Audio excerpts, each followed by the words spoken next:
Supreme court की जानिब से जारी फैसले में कहा गया है कि सुप्रीम जुडिशल काउंसिल की जानिब से शौकत अजीज सिद्दीकी की बर्तरफी को गैर कानूनी करार दिया जाता है, जबकि 11 अक्टूबर 2018 को वजीर आजम की सिफारिश पर सदर ने उनकी बर्तरफी का नोटिफिकेशन जारी किया, उसे भी कालादम करार दिया जाता है।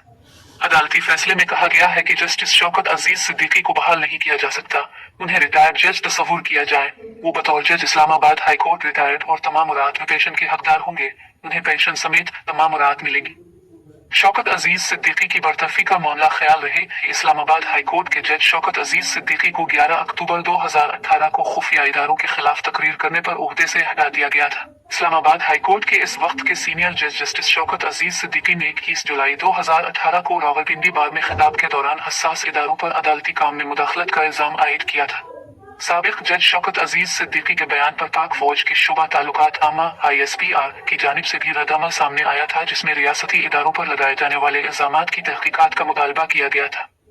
शौकत अजीज सिद्दीकी ने ओहदे से हटाने के सुप्रीम जुडिशल काउंसिल के फैसले के खिलाफ सुप्रीम कोर्ट में अपील भी दायर की थी।